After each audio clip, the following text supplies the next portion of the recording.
Salut les gens, aujourd'hui je viens me préparer en votre compagnie comme j'avais l'habitude de le faire et que je n'ai plus fait depuis un moment. Ça m'avait manqué, je vais arrêter d'utiliser cette phrase, c'est bon Marie, on a compris que t'avais pas fait de vidéo depuis un moment, alors calme-toi, enfin... Je vais donc me faire ce petit maquillage là qui est dans les tons un petit peu rose, un peu comme ça, genre English rose, comme ils disent, la rose anglaise. Je ne sais pas si je ressemble à une rose anglaise, enfin, parce que... Genre... tu me vois là, genre, sur une tige et tout... Hello. Ok, c'est parti, je dégage un petit peu mes cheveux de mon visage et je vais commencer par le fond de teint. Toujours mon fond de teint favori, celui-ci. Je vais y aller avec l'éponge de Real Techniques. Parce que comme je suis un petit peu malade en ce moment, ça se voit peut-être d'ailleurs sur ma tronche de déterré, et ben, disons que le maquillage ne s'accroche pas très bien à ma peau de malade, ma pauvre peau de malade.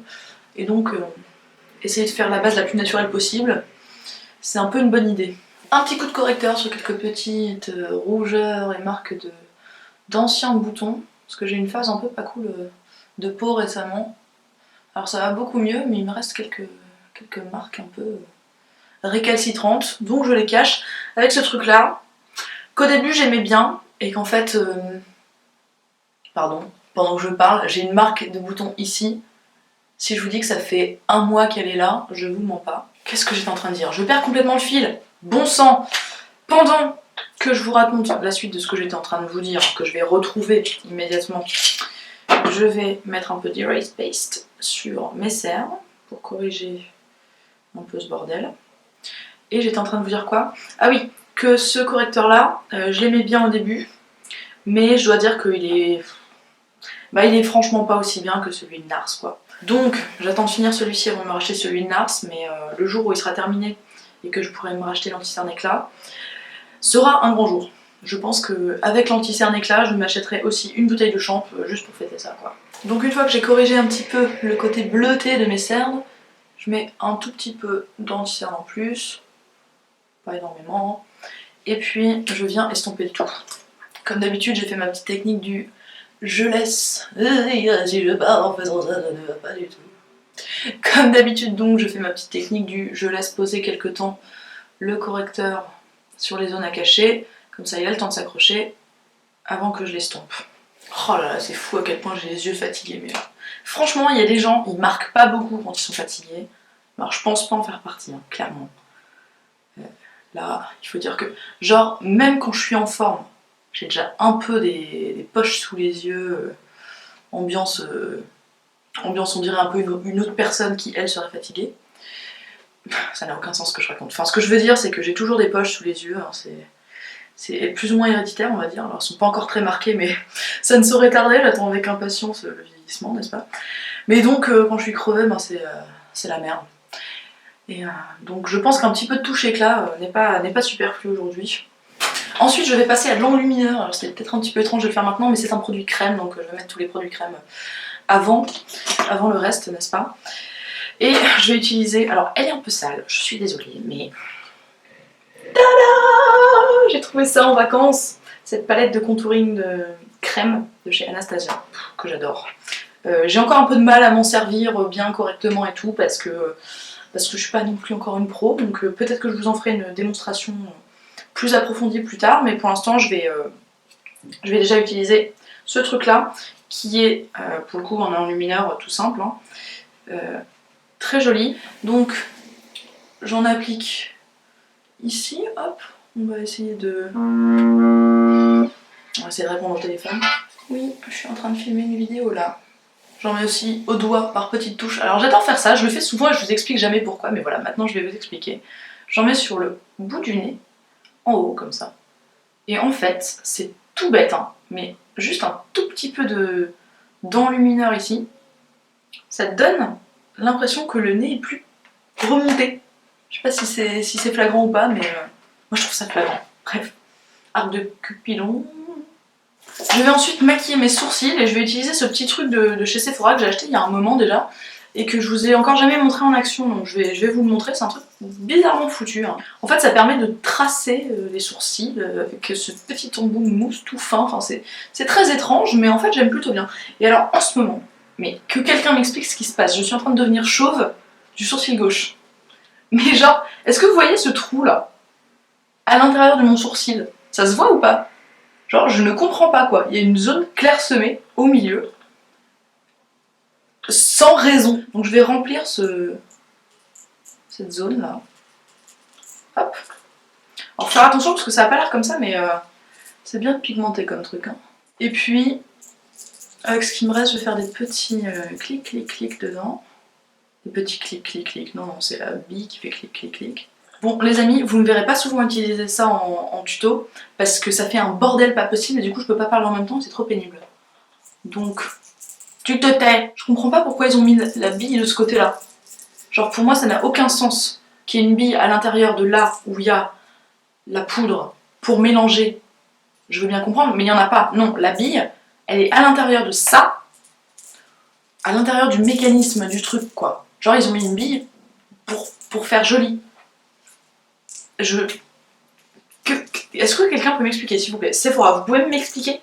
Voilà, la meuf, elle a pété son câble, et maintenant, elle va mettre du gel à sourcils teinté de cette couleur un petit peu cuivrée qui est très bien pour mes sourcils de rousse, puisque la couleur du truc que j'ai mis en dessous n'est pas tout à fait trop rousse, mais la combinaison des deux marche plutôt bien. Voilà, sourcils homme flic, comme ils disent. Et maintenant, je vais passer au maquillage de mes yeux. Alors, j'ai vraiment pris l'habitude de recourber mes cils avant de faire mon maquillage des yeux maintenant. Je sais pas si c'est très académique, mais c'est tellement plus simple en fait, parce que quand je le fais après, et ben, un coup sur deux, j'imprime tout mon maquillage à l'intérieur de mon recourbe-cils, et ça enlève tout. Alors, je ressors ma petite palette The Balm, et je vais utiliser la couleur qui s'appelle Feisty, comme ça, sur un 217. Je vais l'appliquer en gros sur toute ma paupière mobile, en halo, comme ça, au-dessus et en dessous aussi. Et alors en fait à chaque fois que je descends mon pinceau ici, que vous voyez pas ce que je fais, c'est parce que je suis en train de le frotter sur ma petite serviette que j'ai toujours sur ma table de maquillage. J'enlève l'excédent de produit qui est sur mon pinceau, hop hop hop hop hop, et comme ça après je restompe avec le même. Hop. Voilà. Et donc si vous faites ça sans avoir au préalable essuyé votre pinceau, ben c'est plus compliqué parce que forcément vous remettez de l'ombre un peu partout. Et alors le but ça va être de faire quelque chose d'un petit peu smoky mais très léger, très discret. Et donc je vais utiliser cette ombre là sur un pinceau de biseauté. Je vais la mettre au ras de mes cils, donc l'ombre qui s'appelle Fanny. Je vais la mettre au ras de mes cils, donc je la mets bien à la racine de mes cils, cette couleur. Et puis je vais estomper cette ligne avec un pinceau crayon, la CL219 de MAC. Bon, c'était pas totalement dans l'idée de mon look, mais je pense que j'en ai besoin. Je vais quand même prendre cette ombre irisée là et la mettre au coin de mon œil pour réveiller un petit peu, parce que sinon j'ai l'air morte. Avec ce qui reste sur mon pinceau crayon qui m'a servi à estomper la couleur plus foncée, je vais pouvoir foncer un tout petit peu la racine de mes cils inférieurs. Et maintenant je vais pouvoir mettre mon mascara noir. J'utilise le Rocket Volume de chez Maybelline, qui est un assez bon mascara. Hein. Après mes deux couches de mascara, je vais passer au blush. Et ça va être en fait le point le plus important de mon maquillage, même si ça ne sera vraiment pas le plus compliqué. Je prends un blush rose froid comme ça, genre parfait pour les peaux claires. Et puis je vais en mettre un paquet. Je commence par en mettre sur le centre des pommettes. Et après, je vais un petit peu l'étendre en mettant moins sur mon pinceau, mais pour que ça fasse vraiment un effet comme si j'étais allée dehors. Parce que souvent quand on met du blush, on le concentre sur un endroit vraiment précis. Et en fait, en l'étendant un petit peu plus, ça fait plus naturel. Mais il faut éviter d'en mettre trop bien sûr, parce que sinon ça fait plus très naturel. Mais en gros, le principe c'est qu'on va avoir plus de blush au centre et qu'après ça se fasse comme ça. Voilà. Là, ça fait un petit côté poupée. Et genre, je suis sortie courir. Chose que je ne ferai jamais, je ne sortirai jamais courir, je n'aime pas ça. Mais par contre, je peux faire semblant. Petite technique dite de Lexi Blush pour me remonter les cils. Parce que quand même, les mascaras qui ne sont pas waterproof, en général ils ne tiennent pas la courbure, hein. Il y en a certains qui tiennent, mais en général les cils retombent au moins toujours un petit peu. Voilà, voilà. Et puis, ben, pour la bouche, on va faire dans la simplicité, je pense. On va commencer par utiliser un petit peu de Benetint. Petite fiole, c'était une miniature qui venait dans un coffret. Je préfère d'abord la mettre sur mon doigt, et après l'appliquer. Parce que c'est un truc tellement pigmenté que ça peut facilement faire des marques, quoi, des stries à l'endroit où j'avais mis le pinceau. Donc je sacrifie mon doigt. Alors ça, en mettant plus ou moins, on peut se retrouver avec une bouche genre vraiment, vraiment très pigmentée. Ou alors juste un tout petit peu rose comme la mienne maintenant. C'est génial parce que ben, c'est un stain, quoi, genre une tache, enfin non, ça se dit pas en français, bref, c'est genre une encre, quoi. C'est-à-dire que ça teinte votre peau et puis il n'y a pas de texture du tout. Là, je peux en mettre encore 10 caisses et jamais je vais laisser une trace en faisant un bisou ou même du rouge à lèvres sur mon verre ou un truc comme ça. Donc ça, c'est le truc pour colorer les lèvres des gens qui détestent se mettre du rouge à lèvres, par exemple. Voilà. Je crois que je vais quand même rajouter un tout petit peu par-dessus de ce truc. Aqualac, machin truc. On a vu le rouge à lèvres des gens qui n'aiment pas le rouge à lèvres, ça c'est le gloss des gens qui n'aiment pas le gloss, quoi.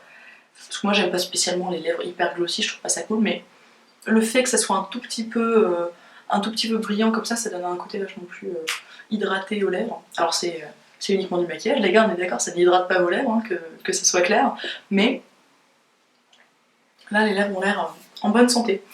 Bah écoutez, voilà, je pense que le maquillage est terminé. Est-ce que je rajoute encore du blush, genre?